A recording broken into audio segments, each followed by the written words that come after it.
اعوذ باللہ من الشیطان اللعین الرجیم بسم اللہ الرحمن الرحیم الحمد للہ رب العالمین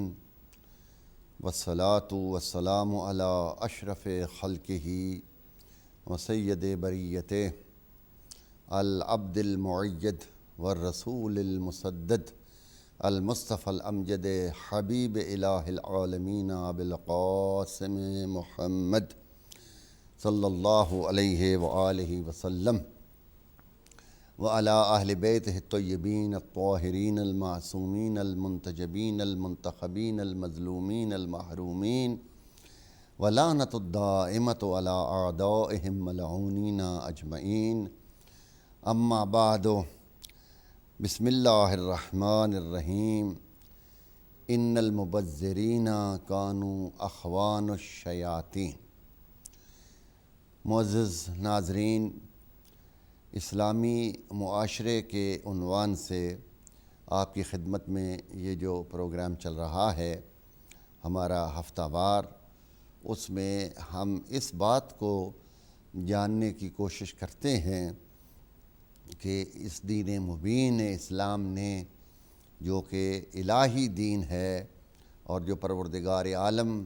کی طرف سے ہماری ہدایت کے لیے آیا ہے، اس نے ہمیں کون سے آداب تعلیم فرمائے ہیں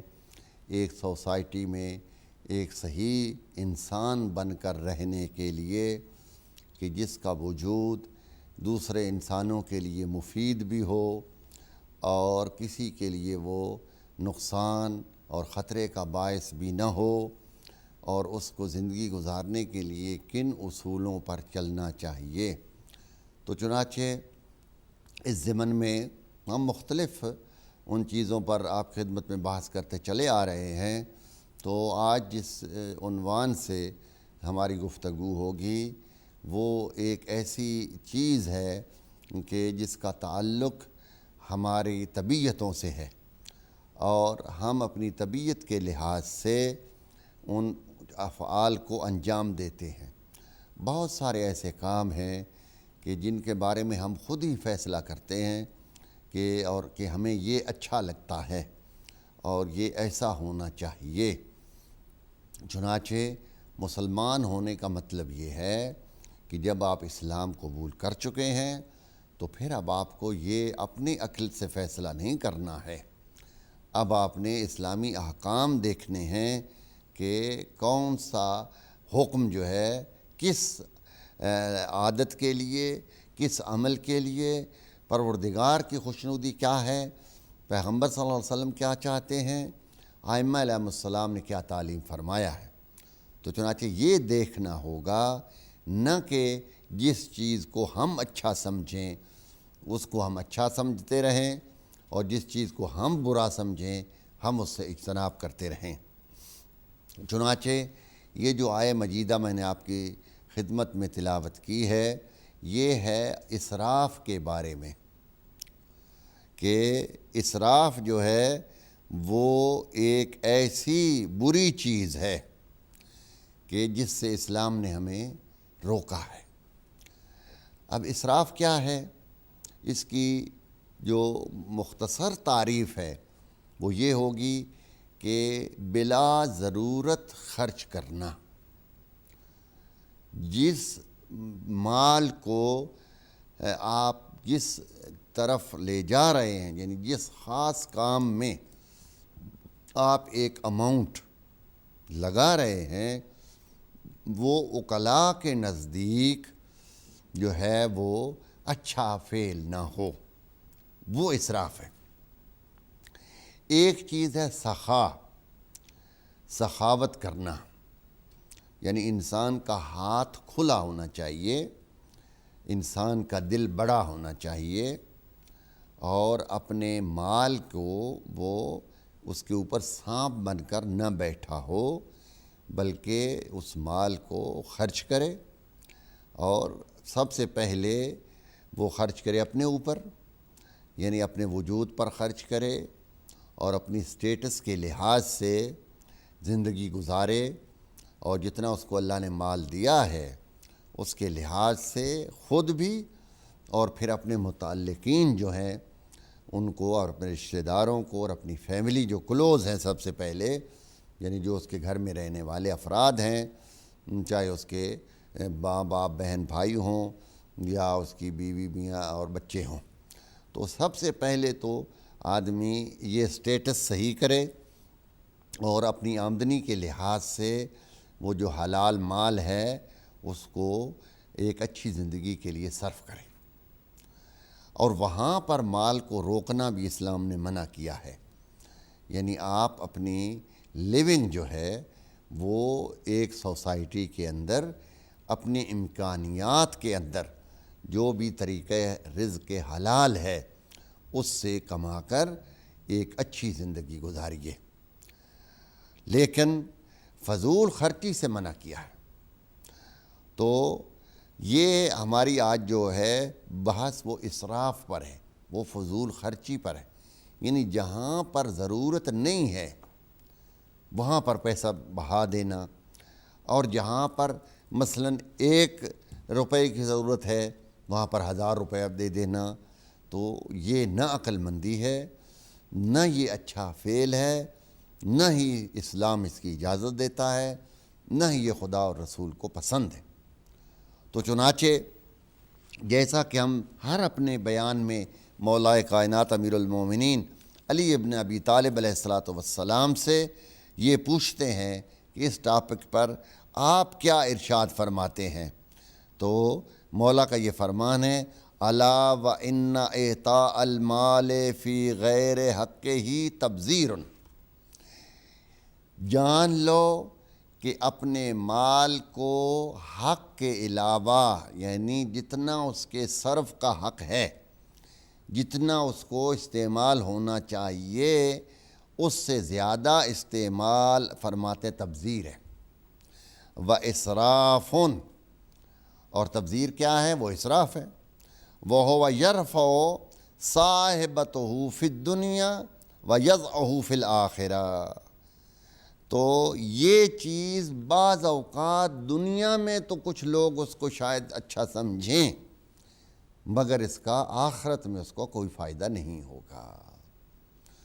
تو ایسی چیز جو تبذیر اور اسراف اور فضول خرچی ہے، اس کا آخرت میں کوئی فائدہ نہیں ہے، بلکہ بعض اوقات آخرت میں اس کے بارے میں پوچھا بھی جائے گا کہ بھائی وہ جو مال ہم نے تمہیں دیا تھا وہ اس لیے تو نہیں دیا تھا کہ تم اس کو فضول خرچ کرتے رہو اور ضرورت کے علاوہ استعمال کرتے رہو۔ ہاں، اگر تمہارے پاس یہ گنجائش تھی کہ تمہاری ضرورت سے تمہارے پاس مال زیادہ آ گیا تھا تو پھر تمہیں چاہیے تھا کہ وہ اللہ کے راستے میں دیتے اور غریبوں اور مسکینوں کو، جو لوگ نادار ہیں ان کو دیتے، دوسروں کی زندگیوں کو اچھا بنا دیتے۔ یہ دیکھتے کہ کوئی بیمار ہے، اس کا علاج اس کے پاس نہیں ہے، اگر کسی کی شادی ہونے والی ہے اور شادی کا خرچ نہیں ہے، اگر کوئی بچہ پڑھنا چاہتا ہے، ماں باپ اس کے افورڈ نہیں کر سکتے، اس کی تعلیم پر خرچ کرتے، کسی یتیم بچے کی کفالت کرتے، کسی بیوہ کی کفالت کرتے، رفاع عامہ کے کوئی اور عام کروا دیتے، تو یہ مال تمہارے پاس اللہ کی طرف سے ایک امانت تھی، اور تم نے بجائے اس کے کہ اس کو صحیح طریقے سے استعمال کرتے، تم نے فضول راستے اختیار کیے، تو گویا کفران نعمت کیا۔ اور یہ تم سمجھتے رہے کہ مال ایسے میں لٹاؤں گا تو لوگ میری تعریف کریں گے۔ بعض اوقات لوگ تعریف نہیں کرتے، عقل مند لوگ یہ بھی کہتے ہیں کہ بڑا فضول خرچ ہے، تو بڑا ہی بے وقوف ہے کہ اس نے اتنے پیسے اس کام میں لٹا دیے ہیں۔ تو امیر المومنین علیہ السلام فرماتے ہیں للمصرف 3 علامات، یعنی ایک جو اسراف کرنے والا ہے اس کی 3 علامتیں ہیں۔ تو میں آپ کی خدمت میں عرض کروں، جیسا کہ مولا کا فرمان بھی آئے گا کہ اسراف صرف مال میں نہیں ہے، یعنی فضول خرچی، فضول کام صرف مال کا لٹانا نہیں ہے۔ جہاں امیر المومنین ارشاد فرماتے ہیں کہ جو 3 علامتیں ہیں ایک فضول خرچ کی، ان میں سے پہلی کیا ہے؟ یاکل ما لیس لہ، یعنی وہ اتنا کھائے کہ جو اس کے وجود کے لیے بھی صحیح نہیں ہے، جو اس کی صحت کے لیے بھی صحیح نہیں ہے، جو اس کے لیے مناسب نہیں ہے، وہ اتنا کھائے۔ یعنی کھانے میں اسراف ہے۔ آپ لوگ جب کھانا کھائیں تو یہ دیکھیں کہ پہلے تو یہ ہمارا مال حلال ہے، حلال کے بعد یہ پاک ہے، پاک کے بعد یہ میرے وجود کے لیے کافی ہے اتنا، اور جتنا وجود کو کافی ہو اس کے اوپر کھانا یہ اسراف ہے۔ تو اتنا ہی کھاؤ جتنا تمہارے وجود کے لیے ضروری ہو، تمہاری زندگی کے لیے ضروری ہو۔ اب انسان جتنا کھاتا چلا جائے اس سے اس کی عادت بڑھتی چلی جاتی ہے، پیٹ بڑھتا چلا جاتا ہے، اور پھر جب بعد میں پیٹ بڑھ گیا تو اب اس میں تھوڑی غذا اگر آپ نے ڈالی تو وہ پر نہیں ہوگا۔ تو ہم نے خود ہی اپنی غفلت سے اپنے پیٹ کو اتنا بڑھا دیا کہ اب اس میں زیادہ چیزیں ڈالیں گے تب وہ پورا ہوگا۔ تو چنانچہ اسی طرح عادت مال کے لیے بھی یہی ہے کہ اگر ہم فضول خرچیاں کرتے ہیں اور پیسہ فضول بہاتے ہیں تو پھر یہ عادت بن جائے گی۔ پھر تھوڑے بہت پیسے اگر حالات ایسے خدا نخواستہ خراب ہو گئے اور پیسے میں کمی واقع ہو گئی تو پھر زندگی گزارنا مشکل ہو جائے گا، کیونکہ عادت بن چکی ہے کہ ایسے پیسہ پھینکتے ہیں۔ جب بازار میں گئے کسی چیز کی قیمت تک نہیں پوچھتے، وہ اپنی توہین سمجھتے ہیں۔ حتیٰ کہ حدیث میں ہے کہ آپ معاملہ کرتے ہوئے اتنا جھگڑو کہ تمہیں پسینہ آ جائے، کیونکہ تم نے مال حلال جو ہے کمایا ہوا، اپنی محنت کا مال، اور پھر وہ جو اپنے لیے کرنا تھا استعمال، وہ آپ دے رہے ہیں۔ باقی آپ کے مال میں تو سارا مال تو آپ کے لیے نہیں ہے، اس میں تو زکوٰۃ ہے، اس میں خمس ہے، اس میں اپنے عزیزوں اقارب کے حقوق ہیں۔ تو آپ کا جو اس میں مال بچتا ہے وہ آپ نے صرف کرنا ہے۔ تو اب اپنے مال کا خیال سے صرف کرو، یعنی قیمت کا اندازہ لگاؤ، آیا یہ قیمت اتنی اس مال کی مناسب ہے؟ کیا اس ملک میں اس بازار میں یہ چیز اتنے کی ہی ہے؟ اور اگر ایک دکان سے نہ لیں، دوسری سے جائیں، تیسری سے جائیں، پوچھیں، دیکھیں، تو سوچ سمجھ کے ساتھ مال کو عزیز رکھیں۔ یعنی وہ جو محنت سے کمایا ہے، جو آپ کے لیے ہے، اس میں جتنا حصہ، جو شیئر آپ کے استعمال کے لیے ہے، اس کو دھیان سے آپ استعمال کیجئے تاکہ آپ کی ضرورتیں بھی اس سے پوری ہوں۔ تو جناب امیر المومنین فرماتے ہیں کہ یاکل ما لیس لہ ویلبس ما لیس لہ، اور دوسرا اسراف کیا ہے؟ لباس میں، یعنی لباس بھی اتنا ہو کہ جو اس کی ضرورت سے زیادہ ہے، اور یہ اس ملک میں بہت بڑا مسئلہ ہے۔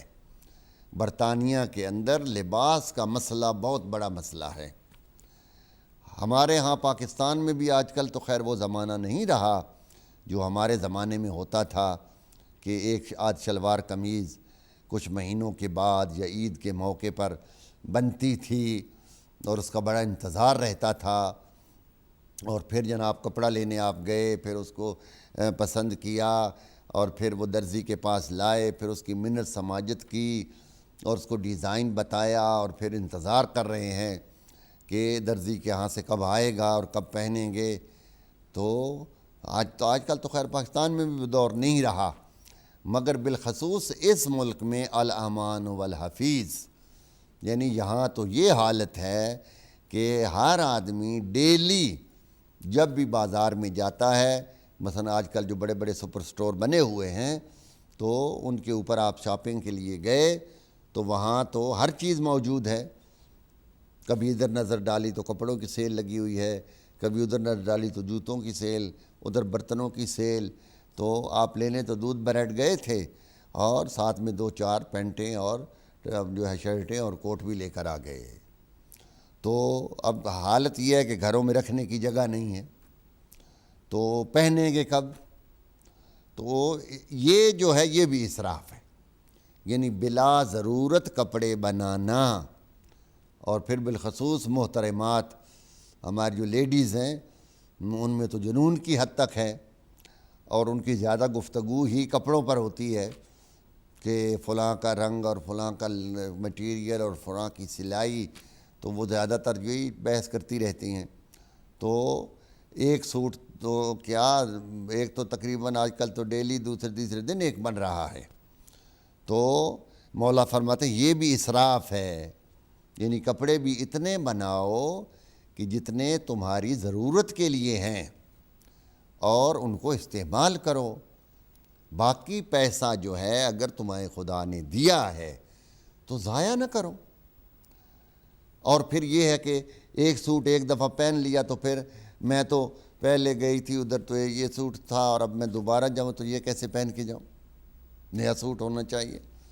تو اسی طرح سوٹ پر سوٹ بنتے رہتے ہیں اور پھر ان کو رکھنے کی جگہ بھی نہیں ہے، تو یہ ہے اسراف فی اللباس۔ اور تیسرا کیا ہے، وَيَشْتَرِي مَا لَيْسَ لَهُ، اور ایسا سامان خرید اور فروخت، ایسی خرید امام فرماتے ہیں کہ جس کی ضرورت نہ ہو وہ بھی خرید لینا اور لا کر گھر میں رکھ دینا، تو وہ بھی گویا آپ نے پیسہ ضائع کر دیا، وہ فضول خرچی کی آپ نے۔ ایک چیز کی آپ کو ضرورت ہی نہیں ہے تو خواہ مخواہ آپ کیوں خرید رہے ہیں، یہ سوچ کر کہ آج سے 10 سال بعد مجھے ضرورت پڑے گی، اور آج سے ہی اپنا پیسہ بلاک کر کے وہ چیز خرید کر آپ نے رکھ دی ہے۔ اسلام بے وقوفی کو، سفاہت کو، جس کو بعض اوقات ہم بھولا پن بھی کہتے ہیں، اسلام اس سے منع کرتا ہے۔ اسلام کہتا ہے عقل کو استعمال کرو، عقل مندی سے زندگی گزارو۔ تجارت کے کتنے جو ہیں وہ فوائد ہیں اور کتنے ثواب جو ہیں وہ حدیثوں میں لکھے ہوئے ہیں، وہ اسی لیے ہے کہ اپنے پیسے کو فضول نہ لگاؤ بلکہ اس سے تجارت کرو، پیسے سے آگے پیسہ بناؤ، تاکہ مسلمان معاشرہ ایک اچھا معاشرہ ہو جس کے اندر احتیاجات کم ہو جائیں، جس کے اندر لوگ روشن فکر ہوں، جو عقل مند ہوں۔ تو اسلام ایک ایسا معاشرہ چاہتا ہے۔ تو چنانچہ یہ جو اسراف کی مولا نے 3 قسمیں ارشاد فرمائی ہیں، یہی ہمارا آج کا موضوع ہے کہ کھانے پینے میں بھی اسراف نہ ہو، آپ اتنا پکائیں کہ جتنا کھانا ہے۔ اب آپ دیکھ لیجیے ہمارے ہاں کیا ہوتا ہے، دعوتیں ہوتی ہیں تو سوائے اس بات کے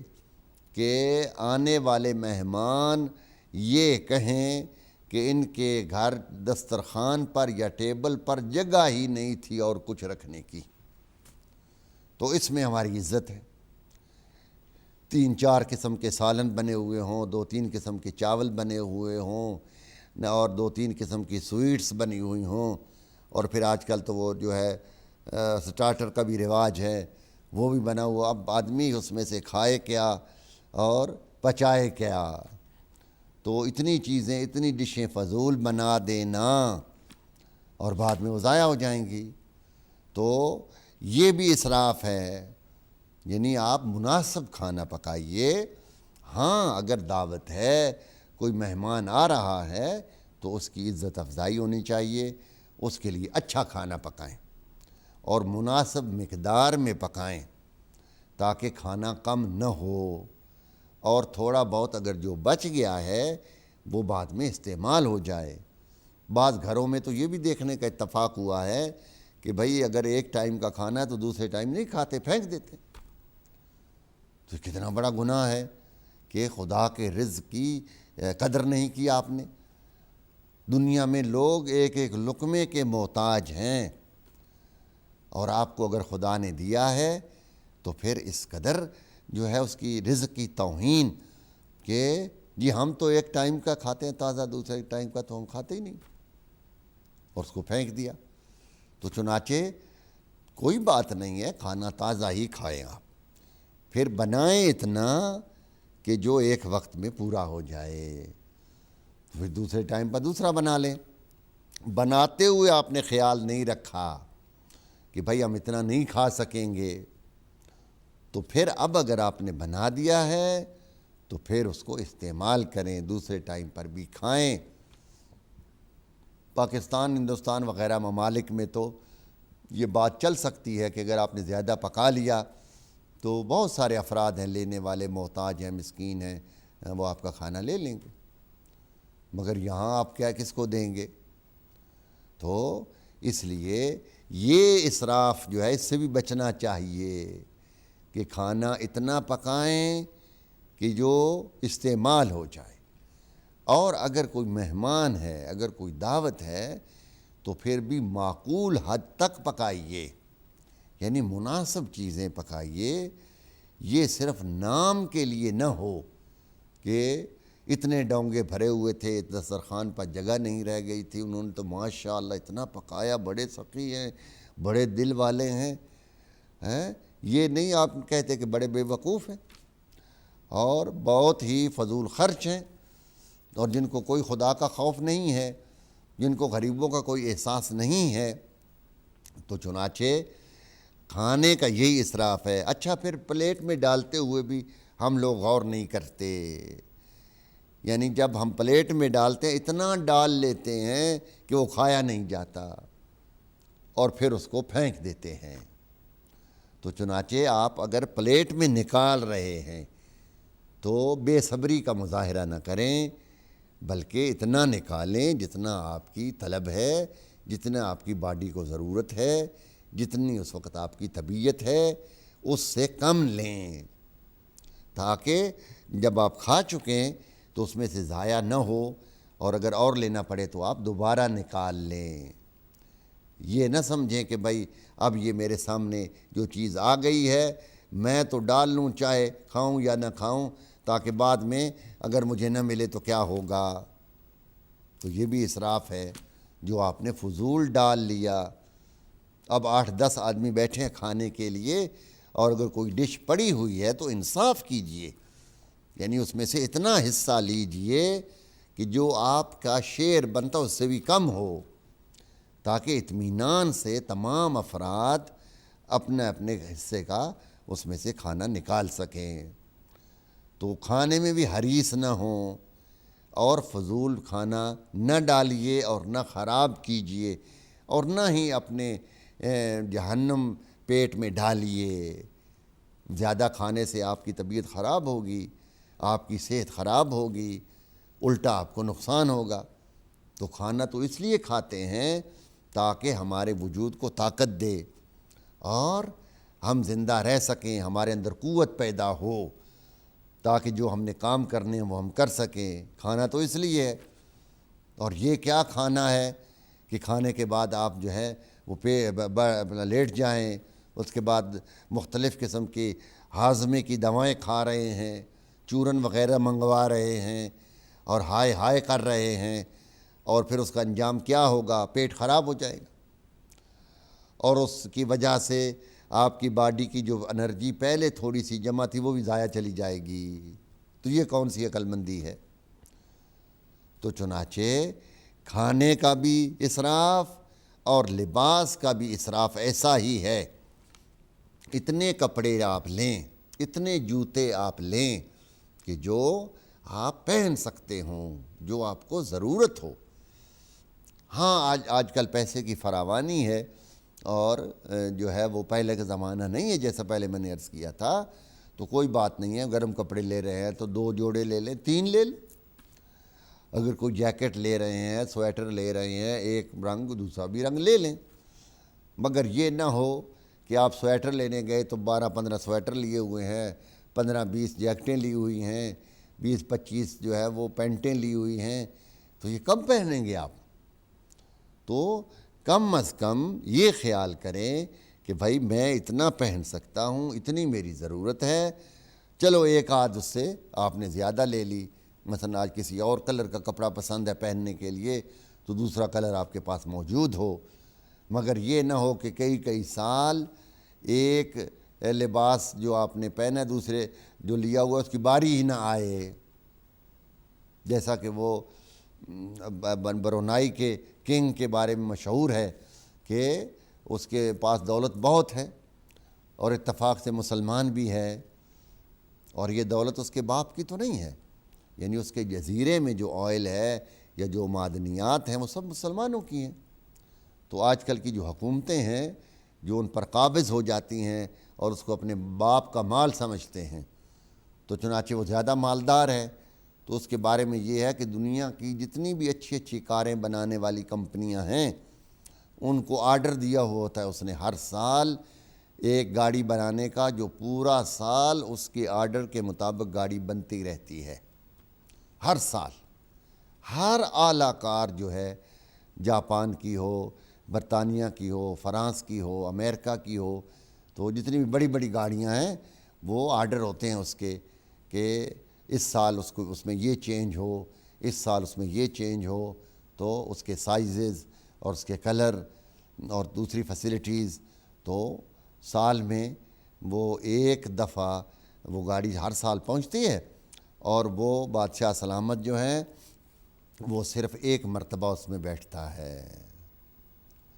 اور وہ جتنی کاریں بن کر آتی ہیں دوسری دفعہ اس کو بیٹھنے کی نوبت نہیں آتی، کیونکہ اگلی کار آ گئی اور ایک دفعہ اس میں بیٹھنا ہے۔ تو چنانچہ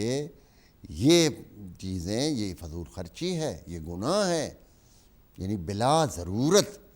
سامان خریدنا، کپڑے بنانا اور پھر ان کو ایسے ہی پڑے رہنے دینا۔ تو چنانچہ خمس کیا ہے؟ خمس اسی لیے واجب ہے کہ آپ نے جو کمایا ہے یا جو آپ نے بنایا ہے وہ پورا سال اگر آپ استعمال نہیں کر سکے تو اب اس پر خمس واجب ہو جائے گا۔ کیوں خمس واجب ہوا؟ اس لیے کہ وہ آپ کی ضرورت سے زیادہ تھا۔ اگر آپ کی ضرورت کا ہوتا تو سال کے اندر اندر آپ اسے یوز کر لیتے، تو اب آپ نے یوز نہیں کیا ہے تو اب اس کے اوپر خمس پڑ جائے گا۔ اب اس کو یوز کرنے سے پہلے اس کا خمس آپ نکالیے اور پھر اس کو آپ استعمال کر سکتے ہیں۔ تو چنانچہ اسی طرح باقی چیزیں، گھر کا سامان ہے ایسے ہی، یعنی بعض اوقات بعض لوگوں کو کریز ہوتا ہے، اتنا سامان اکٹھا کرتے رہتے ہیں کہ وہ گھر میں جگہ ہی نہیں ہے رکھنے کی، تو لا کر رکھا ہوا ہے اور وہ کبھی یوز بھی نہیں ہوگا۔ تو یہ ساری چیزیں اسلام نے منع کی ہیں۔ اسلام اعتدال کا مذہب ہے، اسلام میانہ روی کا مذہب ہے، یعنی نہ تو تم کنجوس ہو کہ جہاں ضرورت ہو وہاں خرچ نہ کرو، اور نہ ہی تم فضول خرچ ہو کہ جہاں نہ ضرورت ہو وہاں بھی اپنا مال لٹا رہے ہو۔ چنانچہ اسلام نے جو سنہری اصول ہمیں زندگی گزارنے کے لیے دیے ہیں وہ صرف اس طرح نہیں ہیں کہ پروردگار عالم نے یہ سوچتے ہوئے کہ میں چونکہ بادشاہ ہوں، میں ان کا مالک ہوں، میں ان کا خالق ہوں، میرا دل چاہتا ہے یہ ایسے زندگی گزاریں، میرا دل چاہتا ہے، نہیں، پروردگار عالم حکیم ہے، اس نے جو اصول وضع فرمائے ہیں وہ ہی ہماری زندگی گزارنے کے لیے بہترین ہیں، وہی ہماری صحت کے لیے اچھے ہیں، وہی ہماری زندگی گزارنے کے لیے اچھے ہیں۔ وہی اصول اس معاشرے کے اندر فساد، لڑائی جھگڑا اور اس معاشرے کو خوف زدہ معاشرہ بنانے سے بچاتے ہیں۔ یعنی ان اصولوں پر اگر آپ عمل کریں گے تو پھر آپ کا معاشرہ خوشحال معاشرہ ہوگا۔ ابھی جیسا کہ ہم بات کر رہے ہیں فضول خرچی پر، ابھی آپ اپنے ملکوں کے اندر تشریف لے جائیں، دیکھیں کیا حال ہے، لوگ سڑکوں کے اوپر سارا دن مانگ رہے ہیں، اگرچہ ان میں زیادہ پروفیشنل ہیں کہ جن کا کوئی کام ہی نہیں ہے، اور وہ صبح گھر سے نکلتے ہیں اور شام تک جو ہے وہ ایسی جگہ انہوں نے تاڑی ہوئی ہوتی ہیں کہ جہاں پر اچھے خوشحال گھرانے کے لوگ آتے ہیں اور وہاں وہ شاپنگ کرتے ہیں، تو بعض عورتیں بچوں سمیت وہاں کھڑی ہوں گی۔ اب یہاں بڑا نازک مسئلہ ہے کہ پروردگار عالم نے قرآن مجید میں ارشاد فرما دیا ہے کہ اما السائل فلا تنہر، کہ سوالی کو مت جھڑکو۔ چنانچہ اب بعض اوقات یہ دل میں خیال آتا ہے کہ بھائی جس نے ہم سے سوال کیا کہیں ہم حکم خدا کی خلاف ورزی نہ کر رہے ہوں، کہ خدا نے سوالی کے بارے میں کوئی علامت نہیں بتائی کہ کس قسم کے سوالی کو نہ جھڑکو، اور سوالی کیسا ہونا چاہیے، چنانچہ اس بارے میں کچھ نہیں بتایا گیا۔ وہ کس قسم کے لباس میں ہو، کس قسم کی سواری پر ہو یا پیدل ہو، اس کی وضاقتہ کیا ہو، اس کا دین کیا ہو، اس کی زبان کیا ہو، کچھ نہیں بتایا۔ یہی کہا وَأَمَّا السَّائِلَ فَلَا تَنْهَرْ، یعنی جس نے سوال کر دیا تم سے اس کو مت جھڑکو۔ اگر اس نے کہہ دیا ہے کہ میں محتاج ہوں اور مجھے کچھ دو، تو کچھ نہ کچھ اسے ضرور دینا چاہیے۔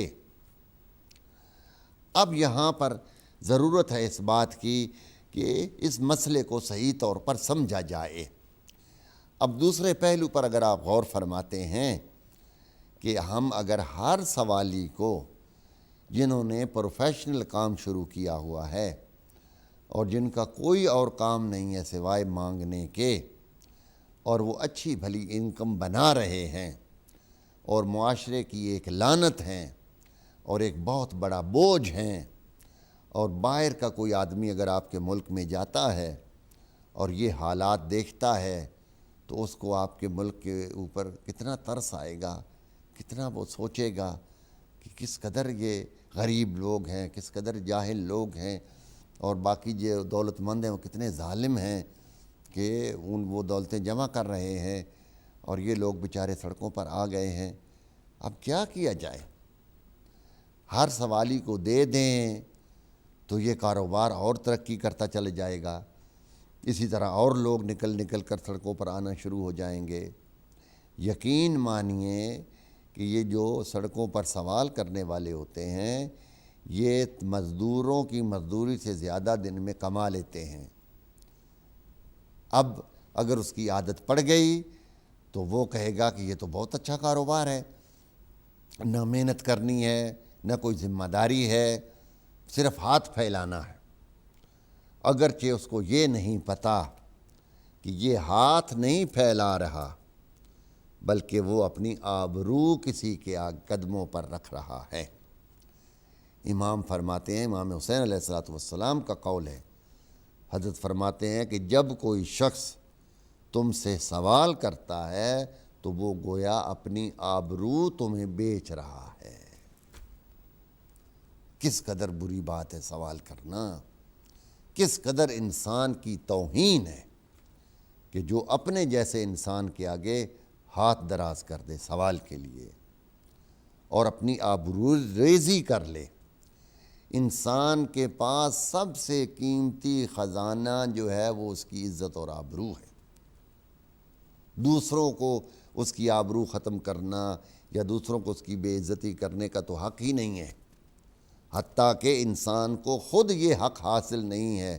خدا کی طرف سے کہ وہ اپنے وجود کی اور اپنی عزت کی پرواہ نہ کرے۔ ہر انسان عزت نفس کا خیال رکھے کہ میں ایک انسان ہوں، مجھے خداوند کریم نے آزاد پیدا کیا ہے اور میں ایک جانور نہیں ہوں، میں ایک صاحب رائے ہوں، میں ایک صاحب مقام ہوں، اور اپنی حیثیت کے لحاظ سے بڑوں کا احترام کرتے ہوئے، چھوٹوں سے شفقت کرتے ہوئے انسان اپنی عزت نفس کو بچا کر رکھے،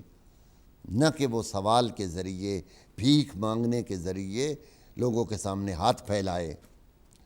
اور جب آدمی کسی بری عادت میں مبتلا ہو جاتا ہے تو پھر اس کو احساس بھی نہیں رہتا اور وہ بری عادتیں جو ہیں وہ اس کو بری لگتی بھی نہیں۔ چنانچہ جو بات میں نے عرض کرنا چاہی تھی، جو میں شروع بحث کر رہا ہوں کہ اب کیا جائے، خداوند کریم نے حکم دیا ہے وَأَمَّا السَّائِلَ فَلَا تَنْهَرْ، جس نے سوال کیا اس کو جھڑکو نہیں، اس کو یہ نہ کہو کہ ہٹے کٹے ہو، کام کیوں نہیں کرتے،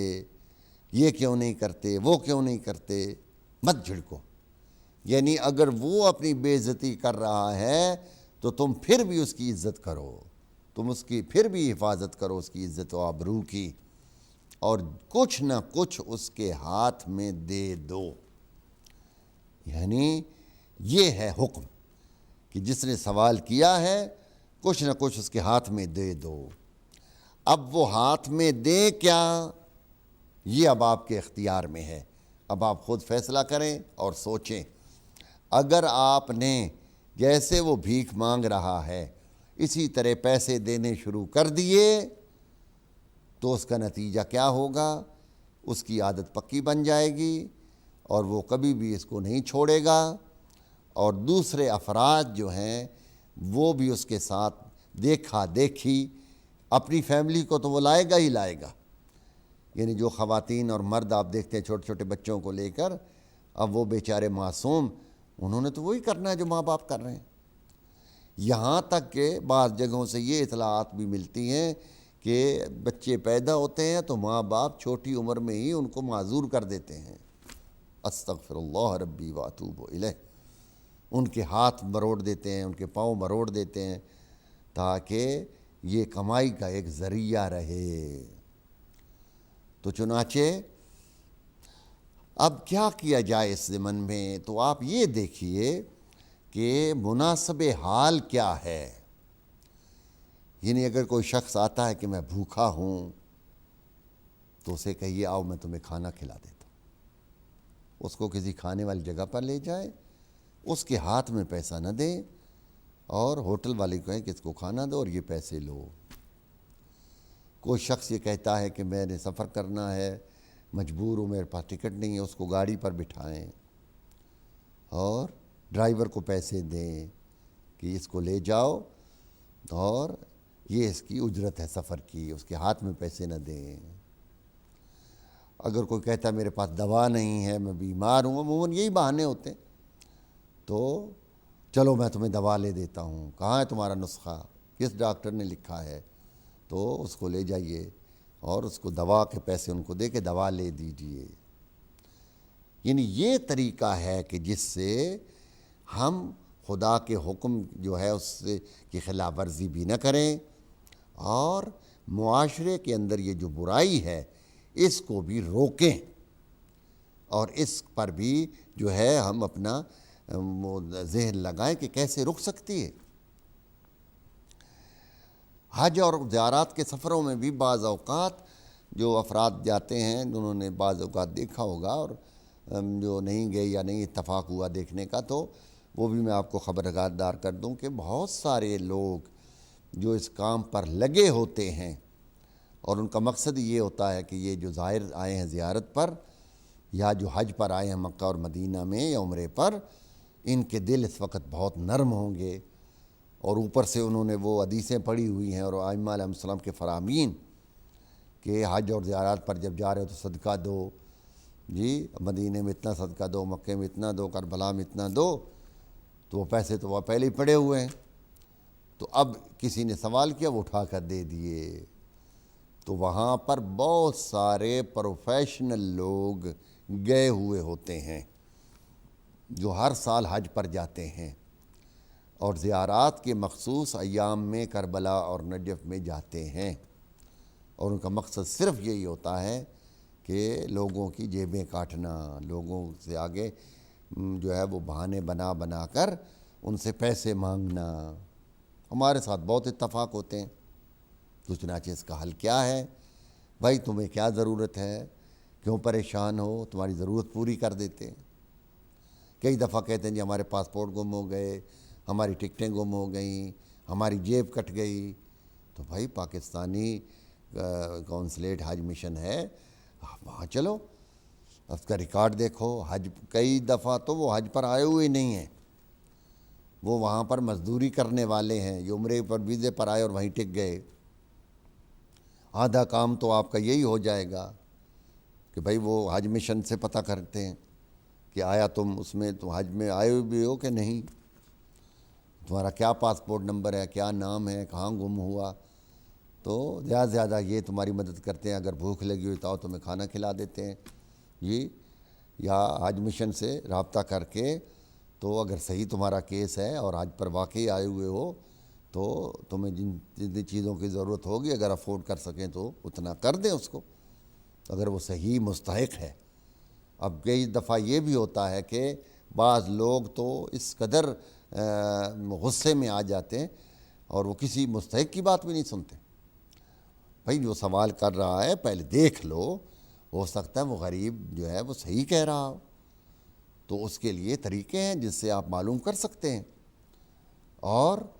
جھڑکنے کی اجازت خدا نے نہیں دی ہے، تو چنانچہ معاملہ جو ہے وہ آسان طریقے سے حل کیا جائے. تو چنانچہ میں یہ آپ کی خدمت میں جو بحث آج ہماری ہو رہی ہے وہ فضول خرچی کے بارے میں ہے، اور عقل بھی یہی کہے گی کہ انسان کو بلا ضرورت خرچ نہیں کرنا چاہیے. چنانچہ اسراف کے بارے میں امیر المومنین علیہ الصلوۃ والسلام فرماتے ہیں کہ شین السخاء الصرف، اسراف سخاوت پر داغ ہے. یعنی سخاوت ایک ایسی چیز ہے کہ جو ایک اچھا کام ہے، ایک اچھا عمل ہے، اور خدا کی صفات میں سے بھی سخاوت ایک اللہ کی صفت ہے، وہ جواد ہے. اور پھر ہمارے ائمہ علیہم السلام میں سے امام محمد تقی علیہ الصلوۃ والسلام،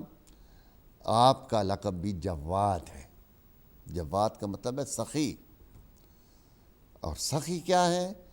کہ ضرورت جتنی جہاں ہو وہاں دے دیا جائے، وہاں ہاتھ نہ روکا جائے، یہ سخاوت ہے. امیر المومنین فرماتے ہیں کہ اسراف جو ہے وہ سخاوت پر داغ ہے، کیونکہ سخی بے وقوف نہیں ہوتا، سخی عقل مند ہوتا ہے. وہ اس بات کو جانتا ہے کہ یہ دولت اللہ کی طرف سے مجھے دی گئی ہے، اور میں اس کے راستے میں اس کے بندوں کے لیے ان کی ضرورتوں کو پورا کروں اور وہاں پر میں استعمال کروں. تو وہ ہے سخی، وہ ہے جواد. اور اس کے مقابلے میں جو فضول خرچ ہے وہ تو احمق ہے، وہ تو بے وقوف ہے، وہ تو بلا ضرورت پیسہ بہا رہا ہے. تو اس لیے امیر علیہ الصلوۃ والسلام فرماتے ہیں کہ سخاوت پر داغ ہے، یعنی دونوں کو ملاؤ نہیں. اب ہمارے ہاں کیا ہوتا ہے، ہم عموماً یہی سمجھتے ہیں کہ جو فضول خرچ ہے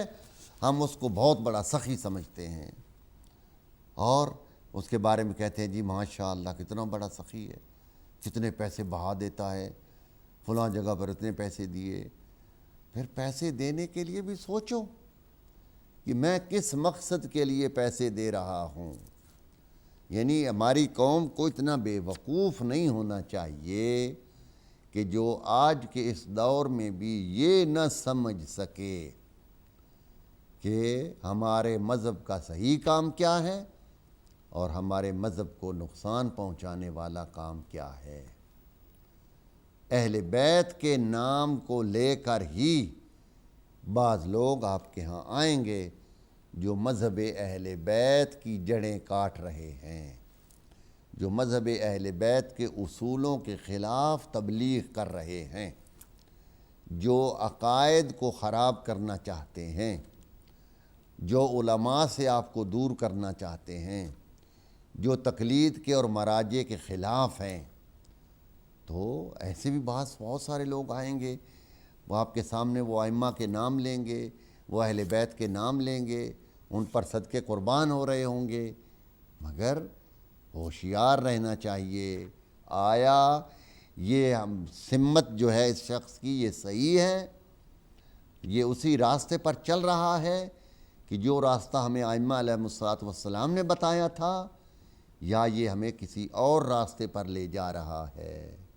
ہمیں اپنی منزل سے دور کر رہا ہے. تو وہاں بھی عقل مندی سے کام لیں. اور بعض اوقات ہمارے لوگ تو اتنے بھولے ہو جاتے ہیں کہ کوئی سمجھتے نہیں ہے، دشمن اور دوست میں تمیز ہی نہیں رہی. تو مذہب کے نام پر بعض لٹیرے ہیں، اور بعض اوقات مذہب کے نام پر وہ لے رہے ہیں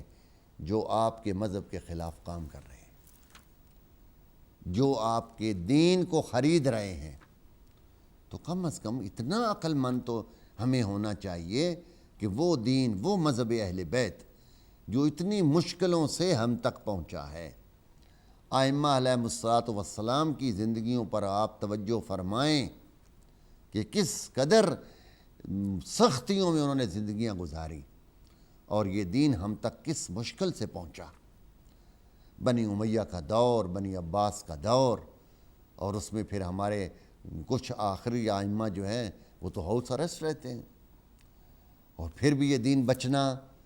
شیعت کہلانا کے زمانے میں جرم تھا، ائمہ سے ملنا جو ہے وہ جرم تھا، اور اس کے بعد پھر ایسے حالات خراب ہوئے کہ امام آخر الزمان اجل اللہ تعالی فرجہ الشریف کو علیہ الصلاۃ والسلام پردہ غیبت میں جانا پڑا حالات کی خرابی کی وجہ سے۔ تو ہمارا سلسلہ جو ہے وہ مجتہدین کے ساتھ جوڑ کر گئے، ہمیں علماء کے سپرد کر کے گئے۔ یہ وہ شیعہ مذہب ہے کہ جس کے بارے میں امیر المومنین کے بارے میں پیغمبر صلی اللہ علیہ وآلہ وسلم نے فرمایا انا مدینۃ العلم وعلی بابھا، میں علم کا شہر ہوں اور علی اس کا دروازہ ہے۔ ومن یراد العلم فلیأت من الباب، جس کو علم چاہیے وہ دروازے سے وارد ہو میری طرف۔ اس لیے ہمارے علماء کرام اور شیخ طوسی علیہ رحمہ جنہوں نے 1000 سال پہلے نجف اشرف میں حوضہ علمیہ کی بنیاد رکھی، اس زمانے سے پہلے جو 300-400 سال گزرے تھے اس میں دنیا میں کہیں بھی شیعہ مدرسہ بنانا جرم تھا، اور چھپ چھپ کر علماء نے محنتیں کر کر کے اس دین کو بچا کے آج کے دور تک لائے ہیں۔ مذہب اہل تشیع ہم تک کیسے پہنچا ہے؟ کتابوں کے ذریعے، علماء کے ذریعے۔ یہی وہ پاک سلسلہ ہے کہ جو ہم تک اس مذہب کو بچا کر لایا ہے۔ تو چنانچہ اب آپ اتنے ہوشیار ہوں کم از کم کہ آپ کو اپنے دشمن کا پتہ چل جائے کہ کون ہے جو تمہیں علماء سے ہٹا رہا ہے، کون ہے جو تمہیں مجتہدین سے دور کر رہا ہے، کون ہے جو شریعت کا مذاق کر رہا ہے، جو نماز کی اہمیت کو کم کر رہا ہے، جو روزے کی اہمیت کو کم کر رہا ہے۔ یہ آپ کے پاس نشانیاں ہیں اپنے دشمن کو پہچاننے کے لیے، اور اگر کوئی ایسا شخص آپ کے سامنے آ جائے تو پھر وہ چاہے جتنا بڑا موالی بن رہا ہو، جتنا بڑا وہ مومن بن رہا ہو، وہ کچھ بھی نہیں ہے۔ اس کے پاس نہ مولا کی محبت ہے، وہ منافق ہے، وہ دشمن ہے، وہ شیعت کے لبادے میں آپ کی جڑیں کاٹنے کے لیے آیا ہوا ہے، اور چہ جائے کہ آپ لوگ بھول پن میں ان کے اس مشن کی تکمیل کے لیے چندے دے رہے ہوں اور ان پر اپنی دولتیں لٹا رہے ہوں، تو یہ سب سے بڑی فضول خرچی ہوگی، یہ سب سے بڑا اسراف ہوگا کہ آدمی پیسہ دینے سے پہلے یہ بھی نہ سوچے کہ یہ پیسہ میں کدھر دے رہا ہوں۔ اور پھر بعض اوقات بعض ایسی لا یعنی کتابیں بیچتے ہیں کہ جو ہمارے مذہب کی جو ہے مخصوص چیزیں، متفق علیہ چیزیں، ان کے خلاف ہرزہ سرائی ہوتی ہے، اور اس میں علماء کے بارے میں بحثیں ہو رہی ہیں، تقلید کے بارے میں بحثیں ہو رہی ہیں۔ ہم یہ سمجھتے ہیں ایسا ہونا چاہیے۔ بھئی آپ کون ہیں سمجھنے والے؟ آپ کی حیثیت کیا ہے؟ پروردگار عالم نے پورے دین کو خود مرتب فرما کر مقدس ذریعوں کے ذریعے ہم تک بھیجا ہے، اور وہ صحیح سالم اس وقت تک ہمارے پاس موجود ہے۔ ہمیں آپ کی نصیحت کی کیا ضرورت ہے؟ آپ ہیں کون جو دین کے اندر دخل دیں اور یہ کہیں کہ یہ ایسا ہونا چاہیے اور یہ ویسا ہونا چاہیے؟ چنانچہ اسی لیے امام علیہ السلام جو ہلاک کے سپرد نہیں کر کے گئے ہمیں،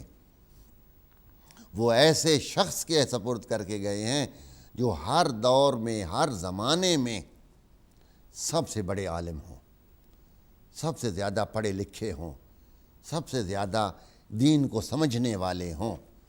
ان کے ذمہ لگا کر گئے ہیں تاکہ وہ اس دین کی حفاظت بھی کریں اور وہ ہماری رہنمائی بھی کریں۔ کہ آج امام علیہ السلام اگر پردہ غیبت میں ہیں تو اگر امام علیہ الصلوۃ والسلام ظاہر ہوں تو اس ٹاپک پر امام کیا کہیں گے؟ تو ہمارے ائمہ علم ہیں، پیغمبر علم کا شہر ہیں، مولا اس کے دروازہ ہیں، تو ہمیں علم کی بات کرنی چاہیے،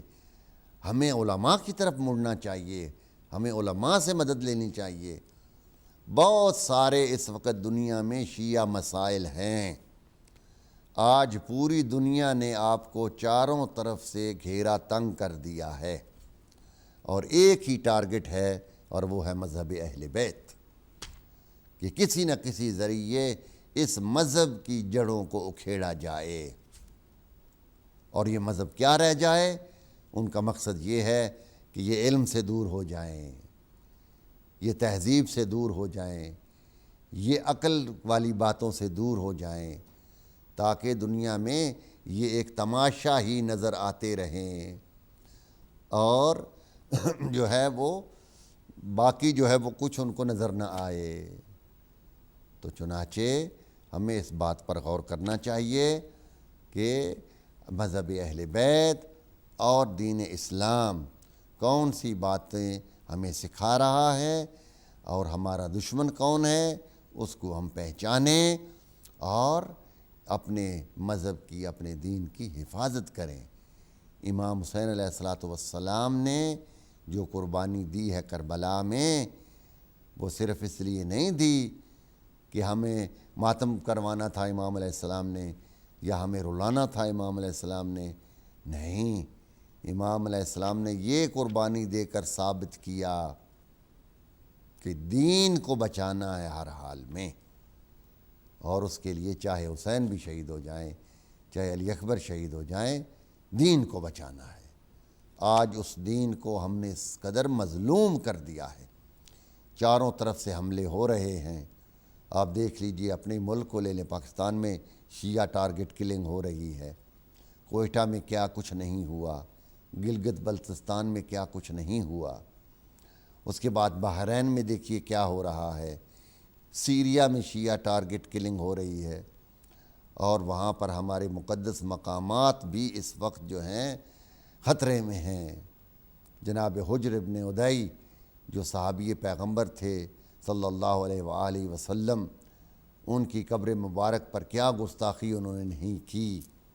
تو اس قدر ہماری دنیا مخالف ہو چکی ہے، اور ایک خاص طبقہ ہے جو آپ کو اس طرف نہیں سوچنے دے گا، وہ آپ کو ایک ایسے نشے پر انہوں نے لگایا ہوا ہے کہ جس سے آپ کی دولت بھی جا رہی ہے اور آپ کا وقت بھی برباد ہو رہا ہے، اور جس بات کی ضرورت ہے اس طرف آپ متوجہ نہیں ہو رہے ہیں۔ چنانچہ ضرورت کس بات کی ہے؟ سب سے پہلے آپ کو پتہ ہو کہ دنیا اسلام میں شیعت کے ساتھ اس وقت کیا ہو رہا ہے، سعودی عرب میں کیا ہو رہا ہے، عراق میں کیا ہو رہا ہے، سیریا میں، پاکستان میں، بحرین میں، اور ہم کیا کر سکتے ہیں؟ ہمیں اس بات کی فکر ہو، ہم سے جو کچھ ہو سکے ہم کریں۔ بہت ساری جگہوں پر فنڈز کی ضرورت ہے جو بھیجے جائیں، بہت ساری جگہوں کے لیے احتجاج کی ضرورت ہے تاکہ ہم گھروں سے نکلیں، اور اس ملک میں رہنے والے جتنے افراد ہیں برٹش نیشنل جو ہیں، ان کے پاس اپنی آواز کی بہت بڑی پاور ہے۔ تو دشمن تو یہ چاہتا ہے کہ یہ غافل رہیں اور ان کو کوئی خبر ہی نہ ہو دنیا میں ہم ان کے ساتھ کیا کر رہے ہیں، بس ان کو یہ آزادی دے دو کہ مجلسیں پڑھتے رہیں، نعرے لگاتے رہیں، اور یہ اسی میں خوش رہیں۔ تو شیعہ مسلم عقل مند ہو، اس کے پاس سوچ ہو، اور وہ دیکھے کہ میرے مذہب کا تقاضا کیا ہے اور کس چیز کی ضرورت ہے جو میں اپنے مذہب کے لیے پیش کروں۔ تو چنانچہ یہ ہمارا آج کا جو موضوع تھا اسراف کے بارے میں، اسی کے ضمن میں یہ بات آتی تھی جو آپ کی خدمت میں پیش کی ہے کہ پیسہ بھی صرف کرنا ہے، وقت بھی اگر صرف کرنا ہے، اپنی طاقت بھی اگر صرف کرنی ہے تو بلا ضرورت نہ کرو، اور جہاں پر ضرورت ہو وہاں استعمال کرو۔ اسی کے ساتھ ہی میں دعا گو ہوں کہ پروردگار عالم ہمیں دین اسلام کو سمجھنے اور اس پر چلنے کی توفیق عطا فرمائے۔ وما علینا الا البلاغ۔ السلام علیکم ورحمۃ اللہ وبرکاتہ۔